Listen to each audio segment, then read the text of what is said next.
नमस्कार, मैं हारून मोमिन लातूर महाराष्ट्र से और आप देख रहे हैं द लाइव टीवी। देश में जिस तरीके से हालात हैं वो हालात को के मद्देनज़र हमारे साथ हमारे यहाँ पे सही बात करने के लिए कुलकर्णी जी है, उनसे हम बात करने वाले हैं। क्या कहेंगे कुलकर्णी जी, जिस तरीके से अगर देखा जाए देश में बेरोज़गारी, महंगाई, बढ़ते दामों के बारे में कोई बात करना नहीं चाहता, व्यवस्था के बारे में कोई बात नहीं करना करना चाहता। क्या लगता है इस पूरे मामले को ऐसा देखकर? है कि आज की तारीख में जो देश में हो रहा है, महंगाई, बेरोजगारी, इसकी तरफ कोई देखना नहीं, कोई उसके बारे में बात नहीं करना। इसके लिए तो ये सब नौटंकी पूरे देश में चल रही है। मध्य प्रदेश हो गया, उत्तर प्रदेश हो गया, महाराष्ट्र हो गया, राजस्थान हो गया। यहाँ पे जो ये दंगे करने की परिस्थिति में जो आए, रामनवमी के नाम पे हो या हिंदू मुस्लिम के नाम पे हो, या महाराष्ट्र में ये नवनीत राणा प्रकरण जो चल रहा है कि नवनीत राणा जैसे औरत जिसका खुद का कास्ट सर्टिफिकेट अभी तक वैलिड नहीं है, सुप्रीम कोर्ट में केस चालू है, वो भी नौटंकी कर रही है। उसके पीछे पीछे राज ठाकरे साहब भी पहुंच गए अभी नौटंकी करने के लिए। मंदिर के ऊपर के भोंगे उतारो। इसमें इनमें कोई भी ऐसा राजनेता नहीं है जो महंगाई पे और बेरोजगारी पे बात कर रहा है। इसलिए ये सब लोगों को भोंगे का सोंग लेने का काम ये राज ठाकरे और ये नवनीत राणा जैसे लोग कर रहे हैं, जानबूझ के जनता को जो मूल प्रश्न है, जो इस देश के सामने समस्याएं खड़ी है, उससे दूर लेके जाने के लिए ये सब नौटंकी पूरे देश में चल रही है। अगर की जाए तो हिंदू दल, बजरंग दल, इस तरीके से जो गुंडागर्दी सरेआम कर रहे हैं, उसके ऊपर किसी कोई कार्रवाई नहीं करते दिखा दे रहा देखो, ये बजरंग दल रहेगा या जो भी राष्ट्रीय स्वयंसेवक संघ से निगडित जितनी भी संस्था है इस टाइप की हिंदूवादी संस्था है, ये सब जानबूझ के उनका प्री प्लान चल रहा है, ऐसा मेरा खुद का उन पे आरोप है। ये सब संघ के माध्यम से ही चल रहा है, ऐसा मेरा खुद का उन पे आरोप है। नहीं तो इस देश में, पूरे देश में कुछ ना कुछ, कर्नाटक में हिजाब से दंगा चालू होता है, कहीं रामनवमी पे दंगा चालू होता है, कहीं हनुमान चालीसा पे चालू होता है, जहांगीरपुरी में हो गया, राजस्थान में मंदिर गिरा दिया 200 साल पुराना। भाजपा और संघ के लोग जोर जोर से चिल्लाना चालू करके 300 साल पुराना मंदिर गिरा दिया। उसका यदि असल में देखा जाएगा, अलवर के जो मंदिर गिराया है, वो मंदिर गिराने के लिए स्टेट गवर्नमेंट कुछ नहीं करते रहता, कोई कहीं का भी। वहाँ का लोकल म्यूनसिपलिटी जो है, म्यूनसिपल काउंसिल जो है, वो करते रहती, और वहाँ पे भी बीजेपी की वो म्यूनसिपल काउंसिल है, उनके आदेश से वो गिर गया है। लेकिन चिल्लाने के लिए और भौंकने के लिए ये काम पक्का भाजपा वाले अच्छे तरह से करते हैं। अगर 2014 के पहले की अगर बात की जाए तो 35 रुपये 40 रुपये पेट्रोल देने वाले आज 120 रुपये के पार पेट्रोल दे रहे हैं, और उसके ऊपर भी वैट का और टैक्स के बारे में वो जो जहाँ पे भारत नहीं, देखिए, 2014 के पहले 70 रुपये लीटर पेट्रोल था। बहुत हुई पेट्रोल डीजल की मार, अब की बार करके ये लोग आए हुए, अब ये 121 रुपये हो गया। 2014 में पेट्रोल पे एक्साइज कितना था? 9 रुपये 40 पैसे था। आज वो 28 27 रुपये, वो भी 5 रुपये कम करने के बाद। नहीं तो 32 रुपये 50 पैसे इन्होंने किया था। तो महंगाई बढ़ने का एक रीज़न वो भी है कि पेट्रोल और डीजल के दाम बढ़ाए जा रहे हैं। हम एक साल में 5 लाख करोड़ यदि एक्साइज ड्यूटी सिर्फ पेट्रोल और डीजल से गवर्नमेंट कमाएंगी, तो पेट्रोल और डीजल तो महंगा होने ही वाला है। और बहुत शातिर तरीके से, हमेशा की तरह, यदि इनको हम पूछेंगे, भाई चांद देने का आपने वादा किया था, कहाँ है चांद? तो ये तुम्हारे को सितारे तारे दिखेंगे, देखो कितना तारों से पूरा आसमान भरा हुआ है, लेकिन चांद नहीं देंगे। वैसा इन लोगों का हमेशा का है। 70 रुपये का पेट्रोल था, अब 120 रुपये हो गया है। इसमें सेंट्रल गवर्नमेंट, सबसे ज़्यादा कमाई सेंट्रल गवर्नमेंट की हो रही है। अब ये बोलते हैं हम जन कल्याणकारी नीतियाँ अपना रहे। 80 करोड़ लोगों को 5 किलो अनाज आप मुफ्त दे रहे हो, उसका टोटल पैसा कितना होता है? रोड्स आप बना रहे हो, तो रोड्स बनाते वक्त गाड़ी जब हम खरीदते हैं तो रोड टैक्स पे करते हैं। रोड टैक्स पे करने के बाद पेट्रोल डीजल पे हम एक्साइज भी पे करते हैं। उसके बाद रोड पे चलने के लिए टोल भी दे रहे हैं अभी। वो टोल भी अभी महंगा कर दिया है। आपने लातूर के बाजू का, आशिव के वहाँ के टोल का पहला 30 रुपये था, अभी वो 40 रुपये लेना चालू किया उसने। यानी इस तरह से सब जगह से सिर्फ पैसा जमा करना है, ऐसा काम यहाँ पे चल रहा है। और देश के उन्नति 80 करोड़ लोगों को मुफ्त अनाज देना, वो उसकी कीमत ही कितनी होती है। पहले भी 80-85 करोड़ लोगों को 3 रुपये में चावल, 2 रुपये में गेहूँ मिलता था। अब ये इतना कौन सा बड़ा महान कार्य कर रहे हैं।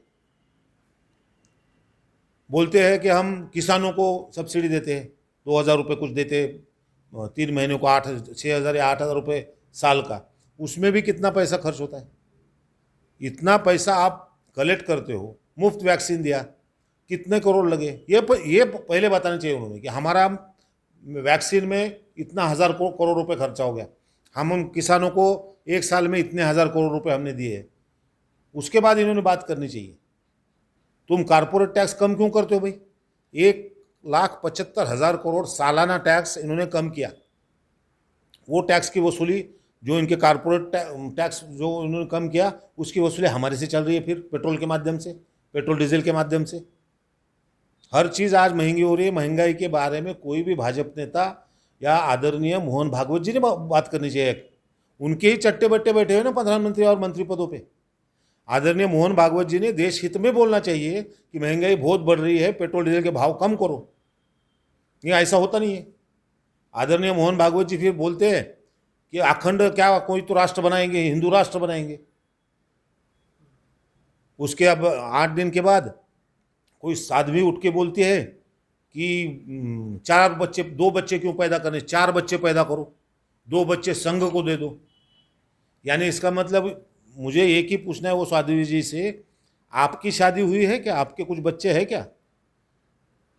आपके बच्चे होंगे तो आप दे दो संघ को बच्चे। संघ को बच्चे देके गुंडे बनाने हैं, दंगाई बनाने हैं? हाथ में तलवार लेके रामनवमी के जुलूस में हाथ में तलवार लेके नाचने की क्या जरूरी है भाई? जिसको हम भगवान मानते हैं उसके रामनवमी के उत्सव में तलवार लेके नाचने की जरूरी नहीं है, लेकिन जानबूझ के दिखावा चल रहा है।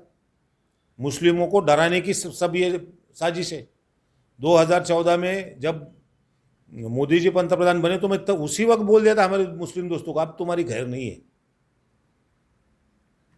अगर देश की मीडिया की अगर की जाए तो देश का मीडिया मतलब क्या चर्चा, देश का मीडिया किसके ऊपर कर रहा है? जो नेशनल मीडिया है, हिंदी चैनल वाले हैं या अंग्रेजी चैनल वाले, नेशनल मीडिया बिका हुआ है।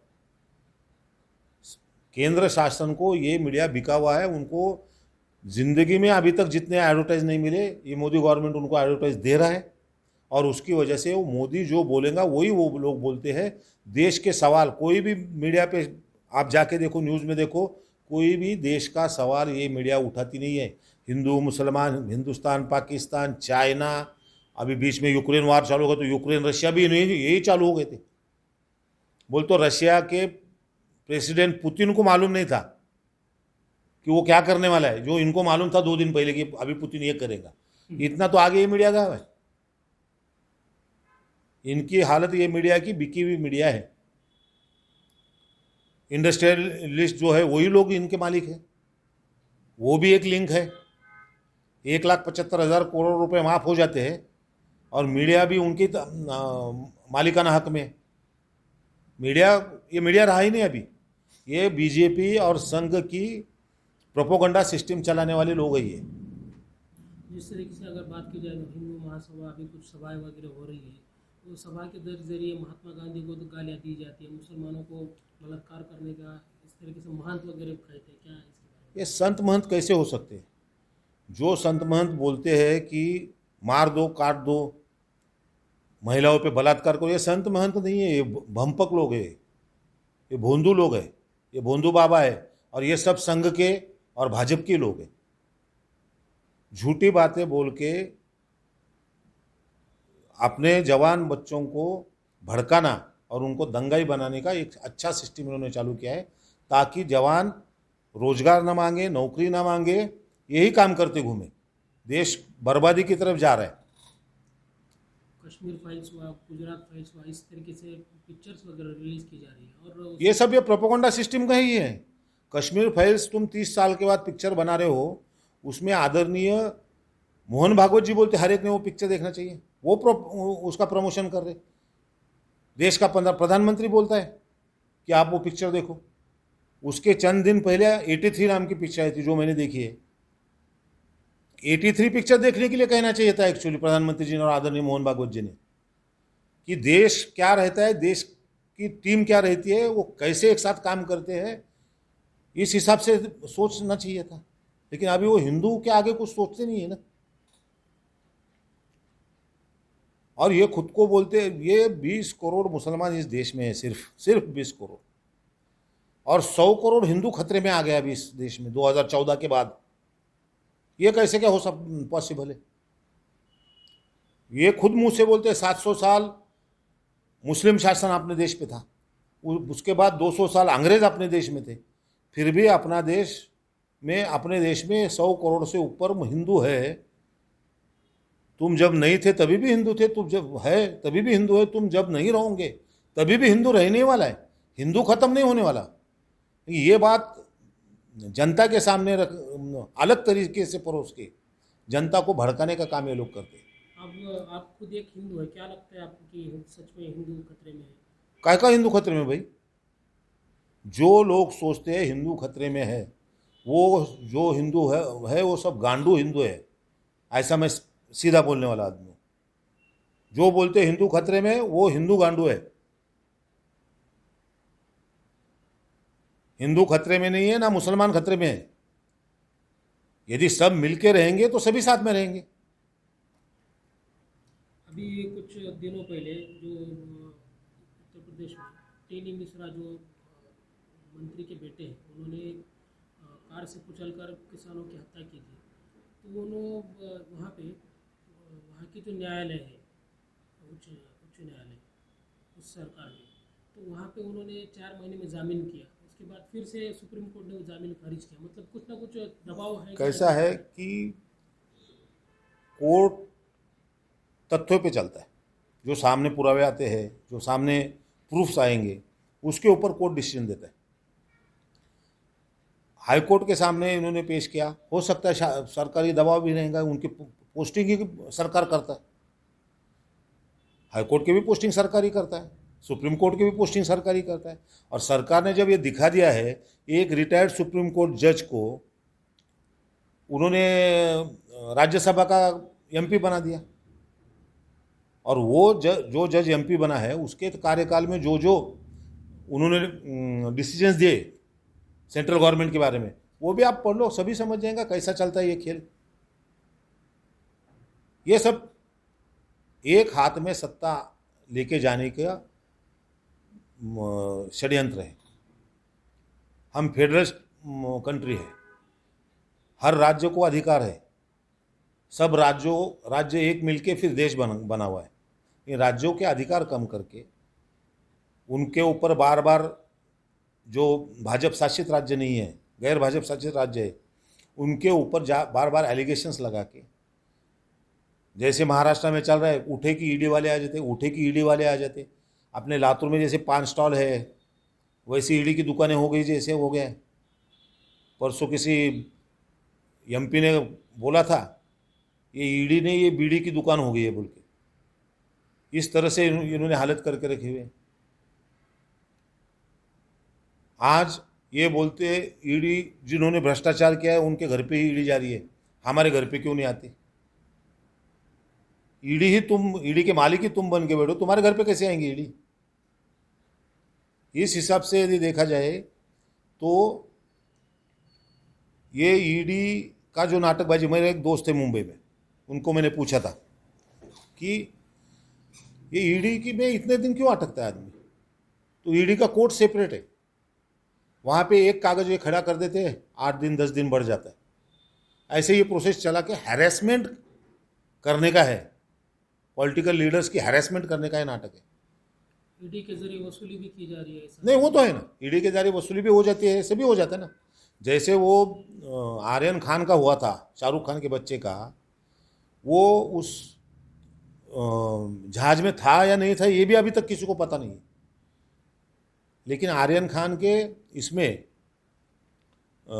एनसीबी वाले सस्पेंड हो गए। वो भी एक बहुत बड़ा जरिया पैसे निकालने का। किसी फिल्म स्टार को बुला लो, तेरे घर में गांजा मिल गया, तेरे घर में 20 ग्राम गांजा मिल गया, 10-15 लाख निकाल लो, छोड़ दो। यही काम तो कर रहे थे वो।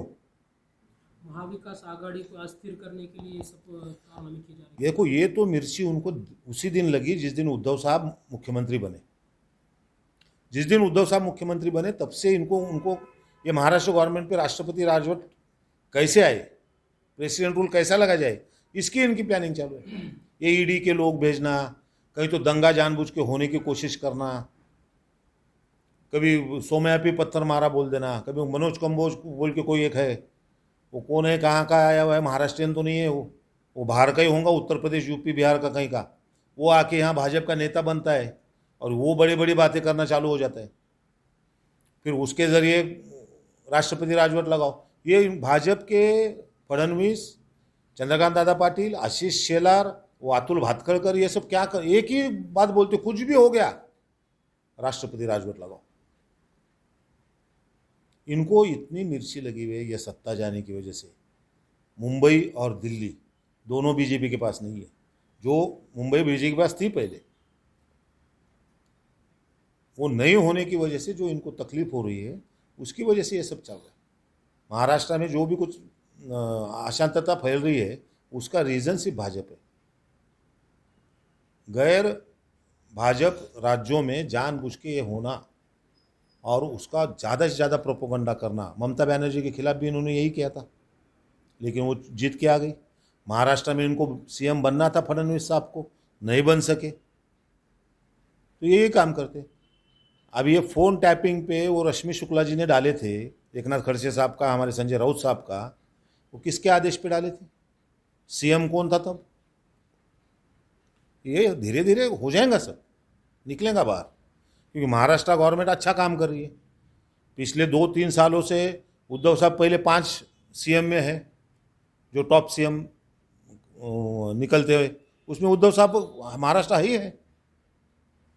महाराष्ट्र की जो भी इंडस्ट्रीज़ है वो गुजरात लेके जाना या कर्नाटक लेके जाना, ये भी चालू है 2014 से।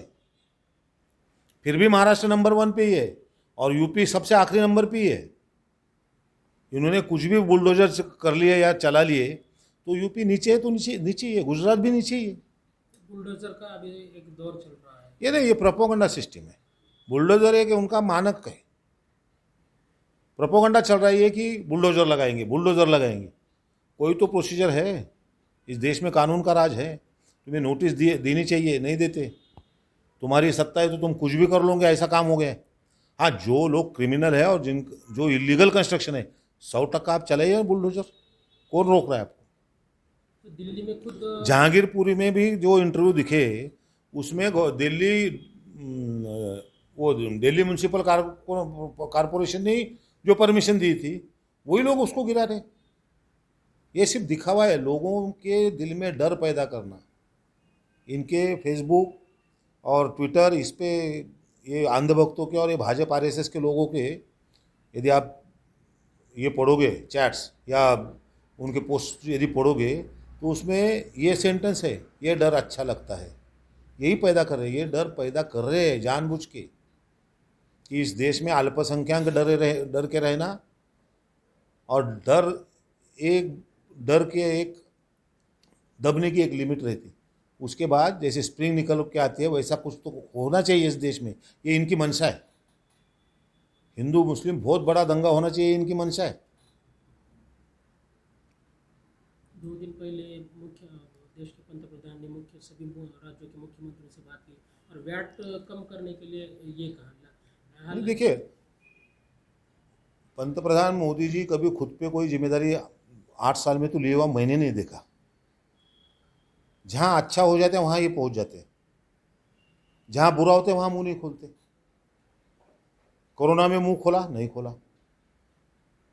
कोरोना का पहला वेव खत्म हुआ, मुंह कहाँ खोला? इलेक्शन में जाके खोला, ममता बनर्जी के वहाँ। कोई प्रेस कॉन्फ्रेंस नहीं लेते, मुंह खोलने का नहीं उनका वो काम है। पेट्रोल 40 रुपये लीटर देने नहीं, वही उस पर आ रहा हूँ, इस पर आ रहा हूँ मैं कि 2014 में 70 रुपये पेट्रोल था, तब वैट कितना था? तब एक्साइज कितना लेता था सेंट्रल गवर्नमेंट? 3 रुपये 90 पैसा। और डीजल पे एक्साइज लेता था 3 रुपये 40 पैसा, ऐसा कुछ। बढ़ते बढ़ते बढ़ते पेट्रोल आज 100 रुपये के पार हो गया, तो एक्साइज कितना है? 27 रुपये 28 रुपये। डीजल पे 30 रुपये 31 रुपये। बढ़ाया किसने? और राज्यों के पास जीएसटी तुमने लाने की वजह से पूरा टैक्स तो तुम्हारे पास आ रहा है। पहले वैट सिस्टम था, वैट टैक्स महाराष्ट्र में ही रहता, मतलब अपने अपने स्टेट में रहता था, और जो एक्साइज सेंट्रल गवर्नमेंट में मिलता उसमें का 42% एक्साइज ये स्टेट को देना चाहिए, जो मोदी जी ने उस दिन शायद बोला कि हम उसमें से देते हैं। ये 100% झूठ, हमेशा जैसा झूठ बोलते वैसा ही झूठ बोला है। सेंट्रल एक्साइज का 57 पैसा सिर्फ स्टेट गवर्नमेंट को आ रहा है। क्यों आ रहा है? क्योंकि इन्होंने एक्साइज ड्यूटी जो बढ़ाई वो स्पेशल एक्साइज ड्यूटी बढ़ाई है, जिसका स्टेट का कोई संबंध नहीं है। और बोलने को कैसे, बोलने में भाजपा के और संघ के लोग इतने माहिर है, ब्रेन वॉश करने में इतने माहिर है कि वो अच्छे स्टाइल से बोल के लोगों को बेवकूफ़ बनाते हैं, जो बना रहे 8 साल से, और लोग बन रहे हैं। अगर बात की जाए तो हरियाणा में खुलेआम हाथ में राइफल तलवारें वगैरह लेकर गुंडागर्दी की जा रही है, उनके ऊपर रोक नहीं लग रही। देखिए, ये कौन लोग है? ये कौन लोग है? मैं तो 100% कहूँगा ये भाजपा के है या संघ के किसी संस्था से ही यहाँ कनेक्टेड लोग रहते हैं ये, क्योंकि उनकी सत्ता वहाँ पे आई तो वो मालिक है, ऐसा उनको एक फीलिंग आ जाता है। ये सब मैं जो शुरुआत में मैं आपको जो बोला कि हिंदू मुस्लिम दंगा होना, बहुत बड़ा दंगा होना, ये इनकी मंशा है। अगर की जाए महाराष्ट्र की, तो महाराष्ट्र में मन से जो अध्यक्ष है उनकी भूमिका आजकल कुछ अलग दिख रही है। राज साहब की भूमिका का कैसा है? राज साहब है, वो तो नाम ही राजे है, राजा आदमी है भाई। 2014 में गुजरात दौरा किया उन्होंने, 13-14 में वहाँ से आए, बोले मोदी का गुजरात मॉडल बहुत अच्छा है, उस पर बात उन्होंने की। 5 साल के बाद 2019 में लाओ रे तो वीडियो, ऐसा करके मोदी के खिलाफ इतना बड़ा कैंपेन उन्होंने चलाया, जबकि आदमी भी नहीं खड़े गए थे लोकसभा के लिए, तभी भी उन्होंने इतना बड़ा कैंपेन चलाया। लेकिन 2019 के बाद 1-1.5 साल ईडी के चक्कर, वो और अमित ठाकरे मारने के बाद अब इनकी पॉलिसी फिर चेंज हो गई। अब ये भोंगे और सोंगे चालू है इनका काम। अब ईडी नहीं लगेगी उनके पीछे। अभी नहीं लगेंगे, ऐसे अभी कैसे लगेंगे? उनके दरवाजे में जाके बैठने का ईडी नहीं लगती, नवनीत राणा को ईडी नहीं लगती, क्योंकि उनके दरवाजे में जाके बैठे हुए हैं। हनुमान चालीसा को लेकर भी नवनीत राणा का जो प्रोपेगेंडा चला, मतलब जो देश वो तो जनता ने जो चुनाव जीतकर उनको लाया है, तो क्या किन मुद्दों को लेकर, मतलब ये हनुमान चालीसा वगैरह? नहीं, ये मुद्दे कोई नहीं है। तुम भाजपा के दरवाजे में जाके बैठे हुए हैं, भाजपा जो बोलेगा, जो स्क्रिप्ट आएगा वो स्क्रिप्ट तुम्हारे को करने का है, इतना ही एजेंडा रहता है उनका, बाकी कुछ नहीं रहता। नए एजेंडा पूरा करोगे तो ईडी है। महाराष्ट्र का माहौल खराब करना है। माहौल खराब करना है, क्योंकि महाराष्ट्र में सत्ता नहीं आई, इसलिए माहौल खराब करना है। और इस अगर बात की जाए तो ये 80 लाख का कुछ नवनीत राणा ने वो दाऊद के साथ के जो यूसुफ लकड़ा वाला का लकड़ा वाला था, तो ऑफिशियल उसने तो उसमें दे दिया है कि वो पैसे लिए है बोल के, कोई संबंध हो सकते हैं उनके। तो ईडी क्यों कार्रवाई नहीं कर रही इसके ऊपर? नहीं, उनके दरवाजे में बैठने का तो ईडी कार्रवाई नहीं करती, उनके दरवाजे से बाहर आने के बाद तो कार्रवाई होती है ना। 2014 से 2019 तक महाराष्ट्र में किसी भी शिवसेना के लीडर के ऊपर ईडी की कार्रवाई नहीं हुई। ये 19 के बाद चालू होगा, सत्ता जाने के बाद। सत्ता चाहिए इसलिए सब चल रहा है। मतलब जानबूझकर ये जानबूझकर बोलते, ये तो दिखती बात है, पूरे देश में ये चल रहा है, यहाँ पे थोड़ी चल रहा है। उत्तर प्रदेश में कन्नौज में वो एक पी जैन के घर पे रेड मारी, वो गलती से भाजपा का ही निकल गया, वहाँ से 400 करोड़ या 300 करोड़ कुछ मिले। 8 दिन के बाद की खबर वो नहीं देखी किसी ने कि वो 400 करोड़ एक नंबर के थे, ऐसा कुछ हो गया। तो देश का मतलब देश कहाँ जा रहा है, अपना देश का एंड कहाँ तक कहाँ हो देश अपना अफगानिस्तान के नक्शे कदम पे चल रहा है, ऐसे मुझे लग रहा है। वहाँ मुस्लिम मुस्लिम करके वो देश बर्बाद हो गया, यहाँ हिंदू हिंदू करके देश बर्बाद होंगे, फिर गुट बनेंगे, अलग अलग गैंग्स बनेंगे। आज धर्म के खिलाफ बात कर रहे हो, कल जात के खिलाफ चालू हो जाएंगे। देश में बढ़ते दामों पेट्रोल और फिर महंगाई के देखो महंगाई इतनी बढ़ रही है तो उसके बारे में कोई भी नहीं बोल रहा ना। और आप हमारे फाइनेंस मिनिस्टर वॉशिंगटन में जाके आईएमएफ और वर्ल्ड बैंक का जो कन्वेंशन था वहाँ जाके बोल रहे हमारे पास इतनी महंगाई नहीं है। अपना देश चलता है आईएमएफ और वर्ल्ड बैंक की डिसीजंस पे। नोटबंदी हो गई वो मोदी जी का दिमाग नहीं था, वो आईएमएफ वालों का दिमाग था कि डिजिटल करेंसी में देश को कन्वर्ट करना है, इसलिए नोटबंदी आ गई। मोदी जी का दिमाग नहीं था। नल नल जल योजना जो है इनकी, घर घर तक जल योजना पहुंचाने की, ये मोदी जी का दिमाग नहीं है, ये उनका ही दिमाग है, आईएमएफ वालों का। उज्ज्वला गैस योजना के तहत जो गैस बांटे गए थे, आज फिर वो ये महिलाएं बांटेगा ना, अच्छी बात है। 9 करोड़ गैस वापस वो अपने चूल्हे पे आ गए। चूल्हे पे वही आ मैं वही बोल रहा था, बहुत अच्छी बात है। 9 करोड़ लोगों को गैस, 9 करोड़ महिलाओं को गैस दिया आपने, उसमें के कितने गैस भरे जा रहे हैं रिपीट, और कितने दिन के बाद भरे जा रहे। फ्री में गैस देने का है तब 450-500 रुपये का टंकी था, आज 1000 रुपये का है। बोल तो फ्री में दे रहे हो और दूसरी तरफ से वसूल कर रहे हो। एक तरफ दिखाने को फ्री में और वसूली तो अलग दरवाजे से चालू है आपकी। 500 रुपये का गैस था, 1000 कर दिया। देखो आप हिसाब डालो, आप महीने को एक गैस सिलेंडर 500 रुपये के हिसाब से 7200 तो एक्स्ट्रा वैसे ही जा रहे, 6000 रुपये तो वैसे ही जा रहे। वो तो एक तरफ फ्री में दिखाने का है, दूसरी तरफ से निकाल के लेने का है। देश में जो सच्चे हिंदू हैं, जो रियल हिंदू हैं, उनको आप क्या संदेश देंगे? दिमाग आपका जो दिमाग है, जो भी व्हाट्सएप फेसबुक पे आ रहा है उसको copy forward, copy paste forward मत करो। जो आया है उसकी असलियत क्या है ये ढूंढना पहले सीखना चाहिए। बेरोजगार इतने हैं कि उनको कोई काम नहीं है, कहीं भी चौक में बैठ जा, कहीं भी बैठ जाके अपना चालू ही है वो। और ये जो हेट स्पीच हो या हेट ये हो, उसका प्रोपेगेंडा इतना फास्ट और इतना ज़्यादा क्यों होता है? इसके पीछे भी एक बहुत बड़ा षड्यंत्र है, यंत्रणा है उसके पीछे, एक टेक्नोलॉजी है उनकी। ये सब यही लोग कर रहे हैं, लोगों के दिमाग खराब करना। मैं तो बोलता भेजा फ्राई नहीं है, भेजा सड़ाने का काम कर रहे हैं।